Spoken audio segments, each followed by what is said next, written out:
Well, hi folks. Here we are back in the workshop again. A lot of you have been asking what's going on with the W650. In truth, not a hell of a lot in the last 2 months. So I'm back at it, and I don't want to become a paperweight, which is a big fear I have. So next step is I want to get the engine out of the frame. But before I can do that, and everything's a first for me, I've never done this before, but before I can do that, I need to remove the swing arm, the wheel, the rear end. And then I need to remove the whole front end, the wheels, the forks, etc. And somehow have this still supported on center stand, etc. So what I've got is, I've got some blocks under the bike at the front, and you'll be able to see those in a minute. And I've also got a couple of jack stands at the back to support it, so it's on the center stand and to stop it from rocking backwards or rocking forwards. I've got some support there. I don't want the wooden blocks on the engine casing, so I've tried to shim them onto the frame to give it a little more balance, etc.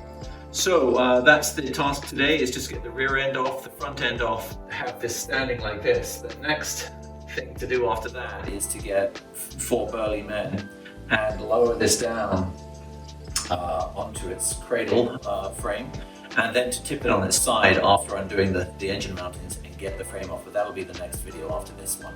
Once that's done, then I can start looking at sandblasting the frame and then prepping it ready for hopefully nickel plating. And the cost is going to be extreme, I realize that. And just a quick one, there are the blocks underneath the front with a couple of shims and jack stands. You can see I've located them right at the back there underneath the passenger bed supporters and the exhaust hangers, which won't be on the bike once I've done this. So yeah, first thing is get swing arm off. Before I did all of this, I made sure that I had broken the tight grip of all nuts that had to come off so that I didn't rock the bike around too much when taking stuff off. Good plan.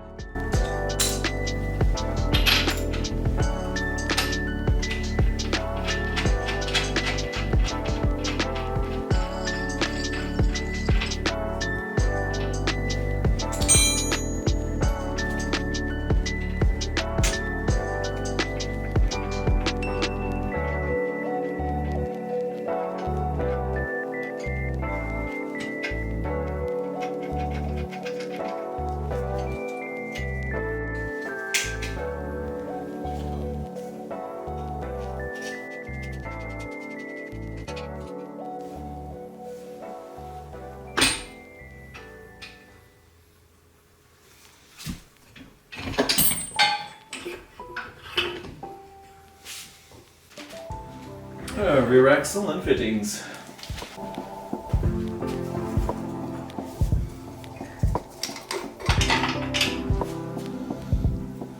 There it is.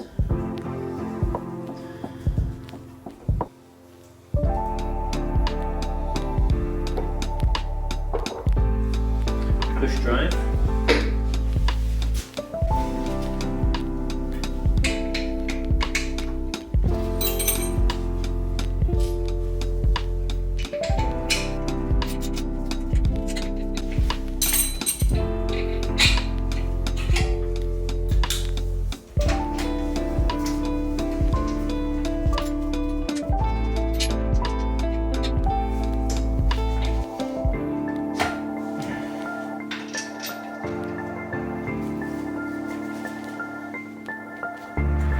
Yeah, the OEM shocks will be up for sale. They are shocking, excuse the pun. But yeah, they'll be up for sale.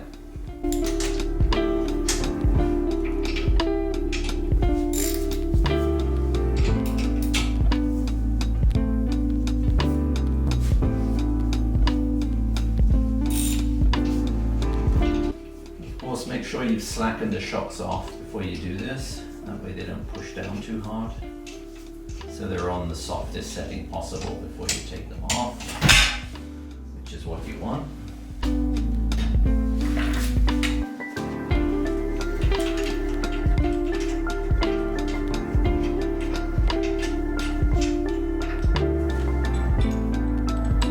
The swing arm on this particular bike, the W650, uses hex heads, and they're different sizes. One's a 12, and I figure out what the other one is, something like a 7 or an 8.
Okay, there she is.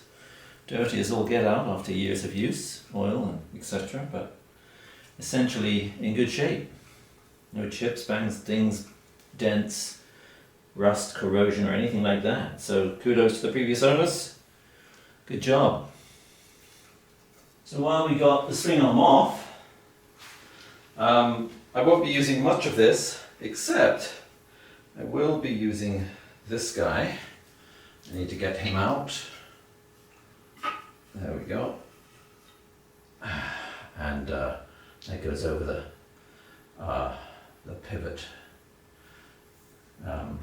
shaft, and then runs on the inside of the bearings. And I don't have one of these for the next one, so I will be using that. So yeah, here's the collar for the pivot shaft. Goes through there. All right, that's the back end off. Now the front. So before removing the front wheel from the forks, I took a look at it, and with the mudguard off, it's clear to see that the front wheel on your W650 is not perfectly centered. It's about 5 mils to the left as you're looking forward. Why they do that, I'm not quite sure. But anyway, that's nevertheless the truth of it. And that's been reinforced when I contacted Rick Hanna, who's done several tens, who knows, W650 conversions. And he was clear with me that it really bugged him too. And that when you took the mudguard off and you really got there and looked, you could see it was off center. You can also see, especially if, as this is going to be a Scrambler, I'm going to put a high mudguard on it. And that means that this is going to be very visible that it is over to one side of the wheel. Ordinarily, it's probably not going to bug most people, but now I know, darn it, I'm probably going to see it for what it is. It's like that guy that contacted me once and told me that when he looked at his Z900RS and noticed that the engine actually wasn't centered in the frame, that it was slightly over to one side when you look at it. It really bugged him and he had to sell the bike. I didn't. But now you know that and you own a Z900RS. I hope it doesn't cause you to sell the bike. It's a beautiful bike. However, this bugs me more when I notice a wheel is 5 mils off to one side of the center line of the bike. It just doesn't feel right to me. There are two ways to deal with that. One is to get a new center hub remachined by someone like Cognizant Moto in the States that do this all the time. And they've told me they can do it. And I would have to send the whole front wheel and the caliper down for them to be able to center it and machine me a new central hub such that the brake disc and the caliper still fit in the original locations. That would cost me $2,500 Canadian minimum. Wow. Or I can have the wheel dished. That means laced off center using the 5 mil of travel either side of these spokes, or the spokes that I have on the new rims. I can move the wheel, and I think that's what I'm going to do because it cost me about $100 to get that done, that extra charge on the lacing. So yeah, it makes sense to me. Anyway, thought that anyone watching this who has a W650 that is thinking of customizing it, that's something you might want to take into account if you're going to do a Scrambler. If you do a cafe racer, the low mudguard's over the wheel, you're not going to notice. But if you do a Scrambler where the mudguard's up here, and you're anywhere near as ADHD as I am, or Rick Hanna said he suffers from the same thing, then you're going to have to dish the wheel. Okay, onwards and upwards. Let's take the front wheel off. Already done. Because it's very simple and you don't need to see that. It's very simple. And then we're going to drop these front fork legs out of the triple trees, and then I'm going to try to get the triple trees off. Last thing I should mention is and of course we're doing all of that so that we can get the frame off the engine, have some chopping and looping done, and then nickel plate the frame. Okay.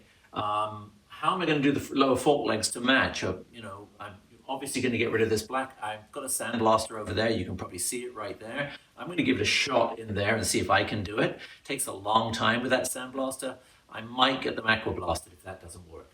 Then I'm going to refinish them with a belt sander or belt grinder. And I'm looking for one of those secondhand on Marketplace because they cost upwards of $1,500 here.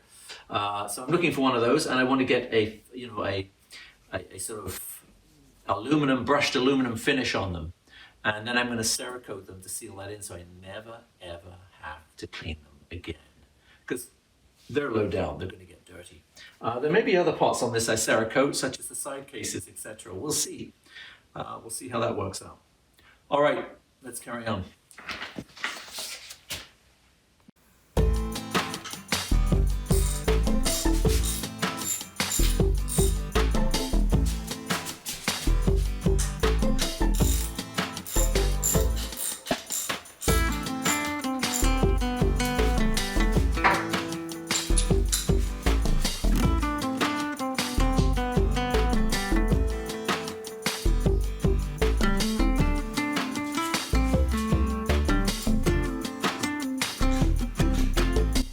And I should say, before you take these fork legs out, if you have any ideas, if you're going to be replacing any of the fork internals, you want to undo these top caps before you undo and remove these forks. They're really hard to get undone, so I have pre-loosened those already. The other thing you want to do is get the gaiters off.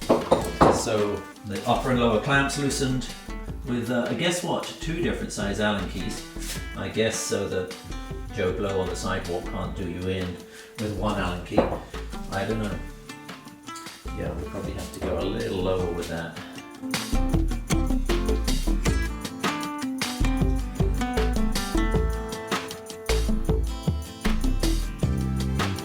Might be loose enough.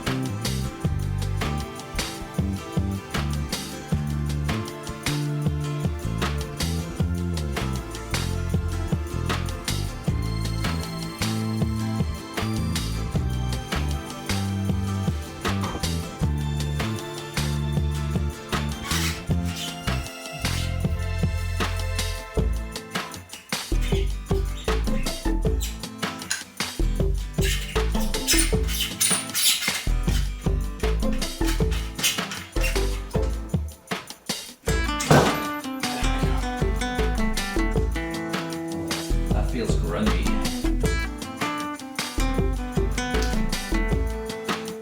Trying to do this without moving the whole engine off the blocks there.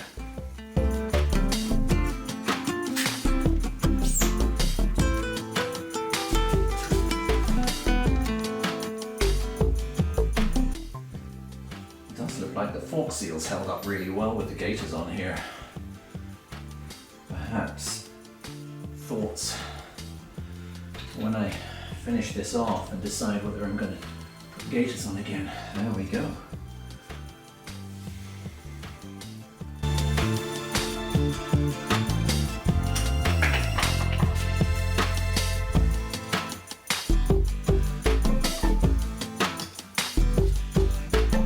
That was easy. Never liked these.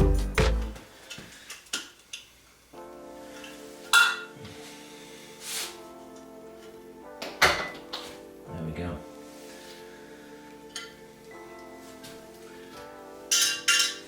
Yeah, they will be for sale.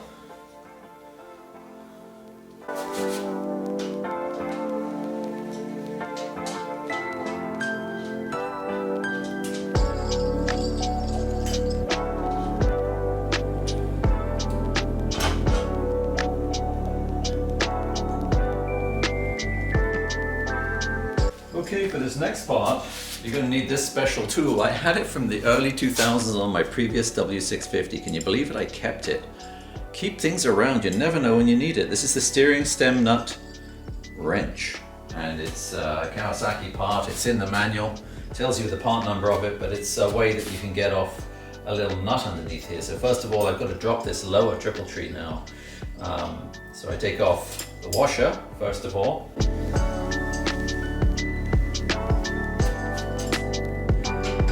And then I have to, and this is probably going to be the tough part, undo this. And now it seems to be coming. I've got to support it. It's taking off the top cap as well.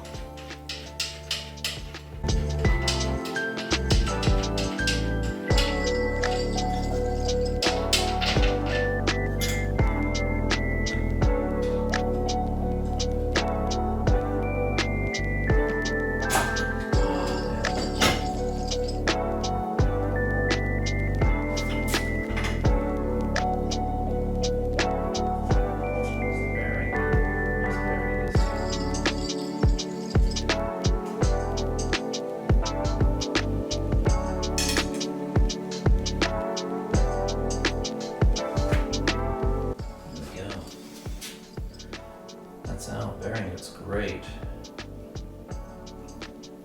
Wow, the grease is really good in them.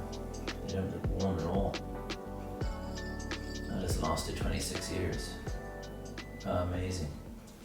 Okay, that's it. Next step, or next video down the road on the W650, no guarantees it's next week, is to flip this thing on its side and remove the frame. It's getting exciting now, and it's starting to get real. I mean, there's not much more you can take apart on this without actually disassembling the engine. There's just the frame attached to the engine.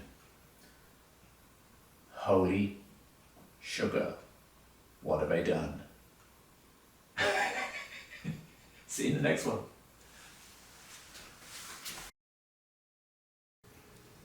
Bearings feel good.